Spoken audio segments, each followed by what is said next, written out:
Welcome back to the Berg Podcast. Thanks for joining us today. With me today is Dan. Hey, everybody. And Ford. Hey, how's it going? And we're talking about Labor Day. So Labor Day, not just another day that we get to celebrate hamburgers and hot dogs and have a Monday off, right? That's good, though. Yeah. Those are part of the benefit of Labor Day for sure.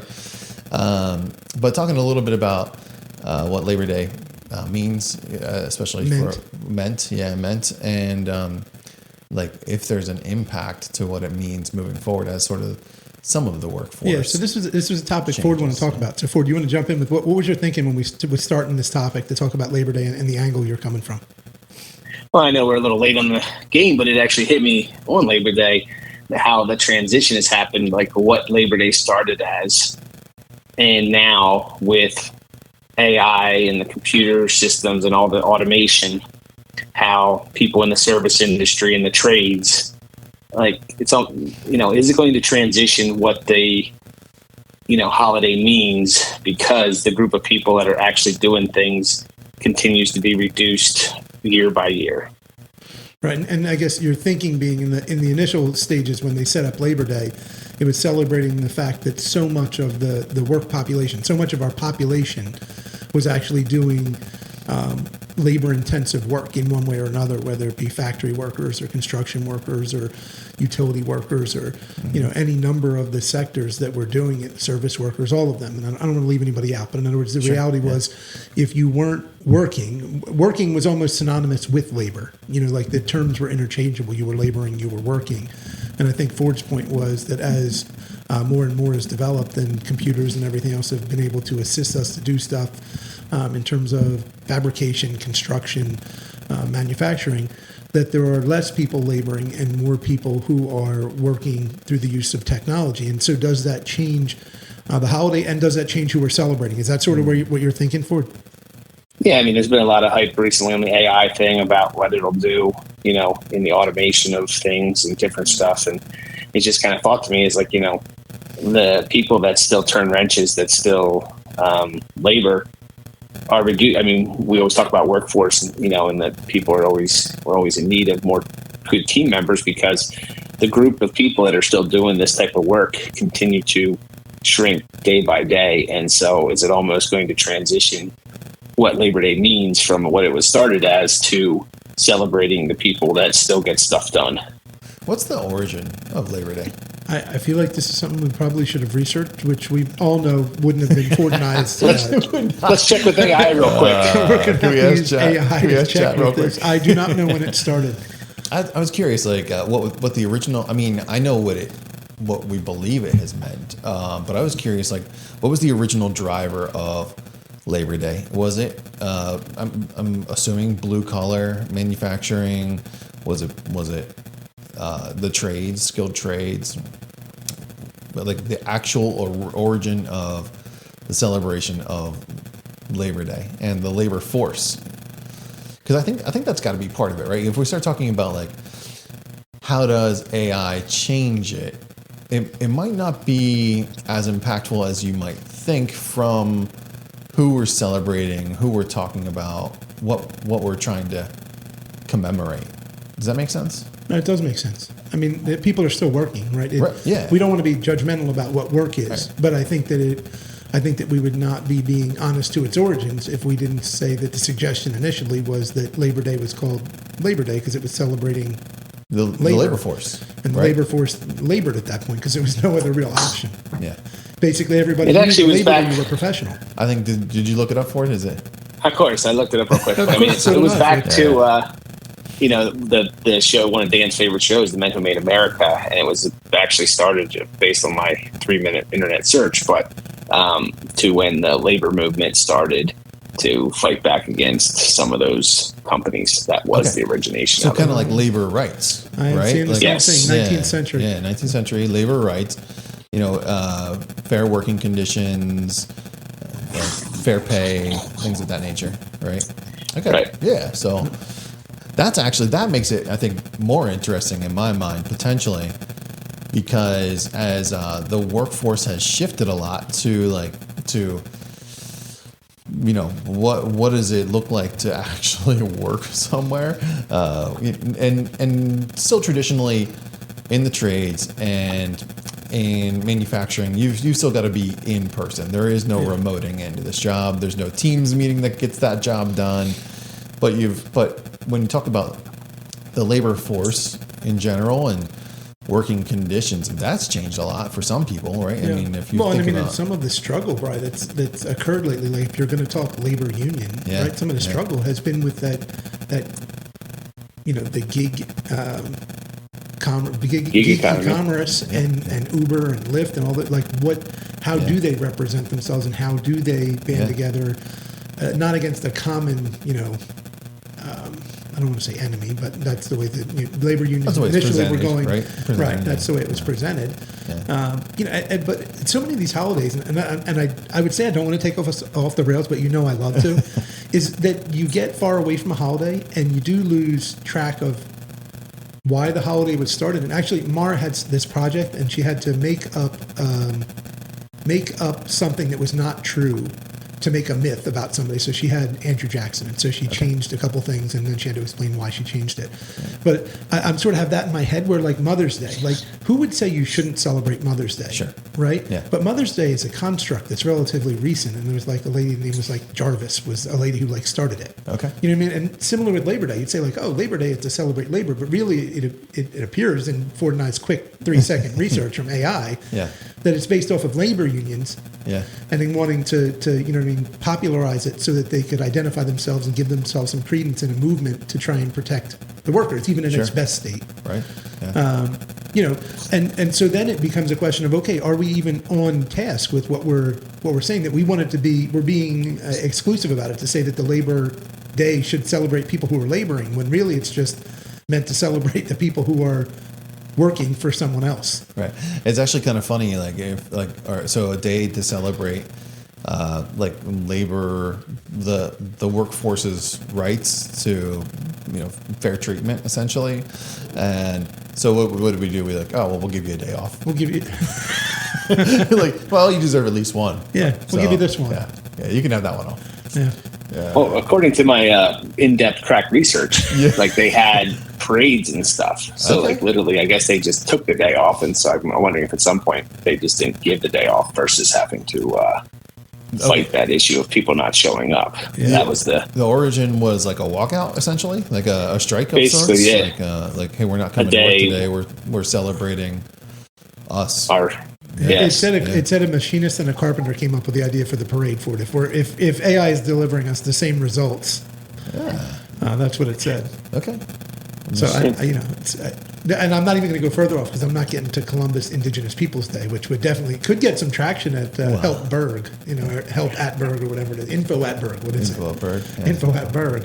But it is funny with these holidays how this happens, and a perception grows of what the holiday's about. I mean, if you take it all the way, right? Like Christmas is about Santa, right? There's Santa Claus and comes down the chimney. I'm not saying it is. I'm saying, in other words, we've commercialized so many of the holidays into a particular purpose. And so Labor Day has become the hammer and the anvil, and it's about labor. And I'm not saying that's not true and it's not where it came from, but it's probably not actually the spirit of it is the spirit of what they intended it to be, but not what we perceive the holiday to be, right? It's that because it was a part of a movement. Yeah. So that's naturally what it was about. They weren't trying to unionize accountants. No. Are there? Because the accountants, in theory, were part of the problem, right? I mean, Ford, aren't they? Ford, do you want to step in here? They still are. No. Also a big part of the solution. But they were part of corporate, right? Yes, corporate America. Yes. They're part of the construct, the professional, the white collar. Right. So it's not Professionals Day. That's a different day. Yeah, right. I'm sure it is, but I don't know. Is there a Professionals Day? There's probably there's an administrative Professionals Day. There's an administrative Professionals Day. I don't know that there's a Professionals Day. Is there a President's Day? Or maybe you and I could try and start that. Not U.S. presidents. Maybe we could try and start that. You and I. Corporate presidents. Ford, Brian and I are going to take off the day that we haven't decided. We don't need any more holidays to stoke Dan's ego. We don't have to. Are we working at a bank or something here? Taking off every other day? Yeah. Brian and I have to figure out a day we'd like to have off. We'll get back to you with that, and it would be Professionals Day. Professionals Day. We're going to have a parade. Are there you go. still Labor Day parades? Does that still exist? I am sure there are, but I think Ford can more easily access without being distracted than I can right now. I have never attended a Labor Day parade. Nor have I. But I mean, like, there's the Irish Day parade in Philadelphia. There's a parade like every third day. You know, at the lake on Labor Day they usually have a boat parade. See, there you go. Yeah, a boat parade. Yeah. It takes some labor to get those boats out there. Yeah. And people may have worked to buy them. I mean, they did, whether they actually physically labored or not. I don't Sure. know. Yeah. Somebody did. They did something. Right. Someone made the boats. I'd say that's it. The answer's already yes. So, Brian actually attends the Labor Day parade. hey, Yeah. Labor Day parade, Labor Day boat parade. I didn't know. Well, I mean, it's one of those things where, like, I don't know. There used to be a bunch of stuff on social media where, like, man on the street, and it's like if you went and asked 30 people.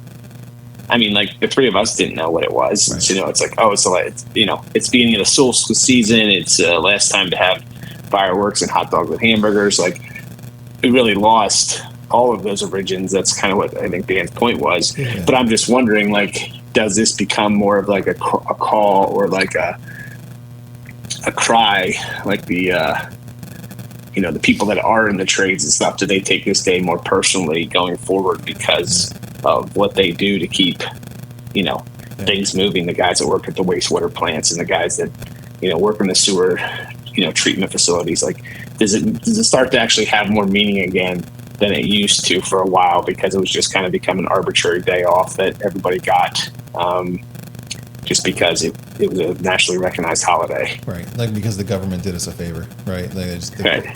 put one on the calendar and made it like normalized that right. it's a day you should take off It's a day to you should take celebrate off the to labor celebrate force. the labor Yeah. force. Yeah. Right. Yeah, no, that's an interesting perspective, because I was thinking about like the number of times my own perception of what Labor Day meant, celebrating the workforce. I didn't know specifically celebrating the improvements to workforce conditions and labor conditions and things like that. But the number of times that I've seen it misconstrued as a day to celebrate armed forces. Yes, as veterans. Yeah, right. Similar Memorial to Day. Memorial Day, Veterans Day, things of that nature. And because everybody, it's like It's just another holiday. well, and as is commonplace on holidays, everybody posts something on social media about it, right? Like thanks for those who've died serving our country. And I don't think they're referring to people who died at the workplace. So I think that it feels to me misconstrued. It feels to me like people should be saying, remembered, but I'd rather just not have them. Yeah. So I feel like we're not the only three. I know that for sure. We're not the only three who didn't know the definition or the exact origin of Labor Day. But I feel like we at least started in the right place. We started in the right place. We actually thought it was for labor, right? Because the initial Ford's thought were if it started with labor, and now our definition of what work is changing. Then does Labor Day still hold water, so to speak, or does it change, or does it? And that's actually kind of along the lines of what it really is. That it was meant to celebrate people who were physically laboring. Right. And the conditions they were laboring. The conditions they were laboring through in an attempt to bring attention to their cause. Yeah. And that's still a relevant plight. You know what I mean? And you talk about. I guess if you want to talk about one thing, you talk about the effectiveness of it, right? Whether it was Labor Day or unions or just being the perception of what being a company or owner of a company or an industrialist, was. But clearly there are better working conditions today. There's no arguing that. The working conditions of the 21st century are far better than the working conditions of the 19th century. I know from me, were any safety departments or any OSHAs or. I'm being serious in saying that. Like, I know in my family, in my mom's side of the family, the Italians that came over, I think at least one of my great grandparents, and I believe not two of them, but I think maybe his brother, 2 or 3 people died in mining accidents, like in coal mining in West Virginia, just died. Okay, and they had already had kids, so luckily I'm still here. You know what I mean? But their working conditions were notoriously bad, and then. Again, on my mom's side, my great-grandfather was a truck driver and was early with Jimmy Hoffa and Teamsters. You know what I mean? So And then my dad was union, so I'm familiar with the unions and was brought up with them talking about the conditions that they all worked in, before I was ever born. So there's no questioning that those conditions have improved. And I wouldn't say they're because of Labor Day, but I think the attention to the movement and the focus on it certainly improved the work conditions for the whole. The greater good was improved. I was like 14 or 15, and I went to St. Louis and saw the arch out there. And literally it stuck with me. I mean, it's 25 years, 30 years later now. But it said that when they planned to build it, they expected to have 55 fatalities during the building of the arch. And they didn't have as many. They were like, happy that it was more safe. But like, successful. Can you imagine they're building a project and literally building in a fatality? Yeah, casualties. Yes. That's I'm like, today you would not be allowed to build a project that, thankfully so, but you would not be able to build a project where you're like, hey, we know we're going to have this many people not be able to go home to their families. Like, that's just crazy. You know what's interesting? You're saying that, and I'm sure that there is still some average, right? Like there's still some certain amount of hours worked to right, or based on the type of work, and I'm sure that drives all kinds of insurance it's the rates. actuaries, And right? That's what's telling them, but you just don't say it. Yeah, but it is not. But the number now would be so low, and you don't schedule it. You don't you don't say. Can you imagine we're doing a budget review? We're going to on do a this project? for the next 18 months, and historically speaking, 1.5 people die doing it every 18 months. Again, we don't have the stats in front of us, but you know what I mean? If you take like Longwood, right, which ended up being a 4-year project. Sure. Just based on statistical average of the 19th century, you might have been in a situation where we do a budget review and I'd say, hey, well, we plan to have, 5 to 7 people die on this project. And Ford would be like, okay, that sounds reasonable. Let's see want if to we make can some do money. better. Let's Let's move see if we forward. can do better. Yeah, let's see. Maybe you can try and cut it down and only kill 3 people. I can't even. Can you even imagine having the I conversation? honestly can't. And I would assume from a humanitarian standpoint that I would hope Henry Ford didn't have a conversation where they're like, yes, we're going to kill 100 people building this bridge. But I would think they had to know it was a likelihood, right? But that's how much riskier the work was, right? Like in other words, you look at anything, like train derailments were so much more common, like everything, car accidents, like something so simple, and we're way off, but something so simple as one thing that always got me is, I think it was in The Men Who Made America, one of those series or something like that, and they were talking about street signs and how a street sign is in the ground and then it's bolted to a post that's in the ground and then the post is bolted to a sign. Right. The reason is because when they first made street signs, they didn't move. Yeah. Right. Which was great, except they sawed cars in half. Right. Yeah. So it'd be like a knife, and it would just cut the car. But they didn't realize that. Right. So like simple. Some of this is not malicious. Sure. Like, you know what I mean? Yeah. How do you learn how to build an arch bridge? I'm sure it's not going to be easy. Right. Yeah. If you're the first one doing it, it's going to be a problem. Yeah. My down the shore, and Ford actually knows the layman's down the shore. Elizabeth, I think it's Jane's grandfather, was one of the iron workers that built the Walt Whitman or Ben Franklin, one of those 2 bridges. And they have a picture of themselves that like one of the guys took of him like standing, and because he claimed he was the first person to cross the bridge because he was like happened to be working the day that they were welding like the final piece. And so they were in Philadelphia and they had walked up that beam that's still there. Yeah. And then got to the top, and when they did the final piece, they walked across it. And so they have like a picture that's actually a family picture. And I'm messing the story up a little bit, but that's basically it. Sure. Yeah. That they have this picture of that. So, like, if I said to you, Brian, hey, you and I are just going to go walk and run a welder on top of the Walt Whitman Bridge, what is the chances we're going to come back? We'd feel pretty good about it today, but I wouldn't, if you said, like, Dan fell off the bridge when he tried to walk over it, I wouldn't be like, that would never happen. You know what I mean? Like, this was dangerous work. That was impossible. That took a lot of years for them to figure out how to do safely. And at some point now, we minimize that, because, the safety has become a driver. When they built the Tappan Zee Bridge, the new one, they built it with this whole safety net system underneath of it because of people that might try and jump off. And so, like, they never would have done that in the old days. I mean, we've all heard unfortunate people that do that kind of stuff, but they that literally are building, like, safety's become a bigger factor. And that's a whole nother topic. Yeah, it's a whole nother podcast, but it's just interesting to see that, like, the things have got, that we have used BIM and stuff like that to try and pre-build a project to make sure that everything is done correctly and all the different variables. But yeah, that's just my original thought back to that. will this day become like, hey, I'll work every other holiday, but I'm not working for someone in the field. I'm not working Labor Day because that is, it's just is going to have more meaning to people that still turn wrenches and get their knuckles busted compared to what it does now, where it's just a day off before school starts. Yeah. So going back to the original topic, do you think it changes?